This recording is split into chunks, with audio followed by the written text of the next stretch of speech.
காட்டுக்குள்ளே இருக்கிற மனிதன்லேருந்து வளர்ச்சி அடைந்து ஒன்று ஒன்றா நம்ம வசதிக்கு தகுந்த மாதிரி நம்ம விருப்பம் தகுந்த மாதிரி மாற்றிக்கொண்டே இருக்கிறோம். அப்போது அது நம்ம வசதிக்கு மாறும்போது அது நமக்கு என்னென்னா அது அது இது போல் மாறும்போது ஒன்றும் நன்மையாக முடியும், இல்லைன்னா தீமையாக முடியுது. தீமையாக முடியும் போது அதோட பயனும் நம்ம அனுபவிக்க வேண்டியதாக இருக்குது. அப்போது அது வேண்டாம், எனக்கு நன்மையாக வேணும்னா நீங்கள் கண்டிப்பாக அந்த சிஸ்டம் என்ன இருக்கோ அது ஃபாலோ பண்ணே ஆகணும். அந்த நெறிமுறைன்றது என்னவோ அது ஃபாலோ பண்ணால் மட்டும்தான் நம்ம இந்த தீங்குலேருந்து வெளிவித்து வரலாம். அப்போது ஒழுக்கம்னா என்ன? இத்தனை நேரம் நம்ம ஒழுக்கம் பற்றி நிறைய பேர் பேசினாங்க. அப்போது ஒழுக்கம்னா என்ன? தனக்கோ பிறருக்கோ தற்காலத்திலோ அல்லது பின் வரும் காலத்திலோ தீங்கு விளைவிக்காத செயல். அப்போது நம்ம செய்கிற ஒரு செயல் நமக்கும் தீங்கு விளைவிக்கக்கூடாது, பிறருக்கும் தீங்கு விளைவிக்கக்கூடாது. அது செயல் என்னன்னு சொன்னாலே எண்ணம், சொல், செயல் மூணுமே. அது மட்டுமானா அது தாண்டி நம்ம இருக்குது.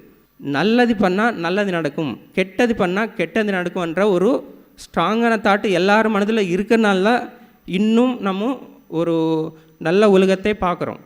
அந்த ஒரு விஷயம்ன்றது ஒரு மனதில் எண்ணத்தில் இல்லைன்னா இந்த உலகம் எப்படி இருக்குன்னு நீங்கள் பாருங்கள். இப்போ நமக்கு இங்கே இருக்கிற 2 விஷயங்கள் என்னென்னு சொன்னீங்கன்னா ஒழுக்கம், தவம். இந்த ஒழுக்கம் நம்ம தவம் குருஜி நமக்கு ஞானோதயம் மூலமா நமக்கு தவ பயிற்சிகள், வாழ்க்கை கல்வி எல்லாமே கொடுத்துருக்காங்க. அதே போல் தவம் மட்டும் போகாது, ஒழுக்கமும் வேணும். அந்த ஒழுக்கம் கடைப்பிடிக்கிறதுக்கு தான் நவையும் கொடுத்துருக்காங்க. இந்த 2மே ஒரு மனிதனுக்கு வேணும். இந்த மனித பிறவி முழுமையடைகிறதுக்கு ஞானோதயம் வேணும், நவைகம் வேணும். ஞானோதயம் தவம் சொல்லிக் கொடுக்கும், நவைகம் ஒழுக்கம் சொல்லிக் கொடுக்கும். இந்த 2 இருந்தால் மட்டும்தான் மனித தன்மை முழுமையடையும் சொல்லி குருஜி இது உருவாக்கி நமக்கு கொடுத்துருக்காங்க. அப்போது இதை கடைப்பிடித்தா கண்டிப்பாக ஒரு மனிதன் முழுமை பெறதுக்கு அவனோட எண்ணத்துலேயும் உன்னத செயலால் கண்டிப்பாக அவனும் தன்னை உணர முடியும்.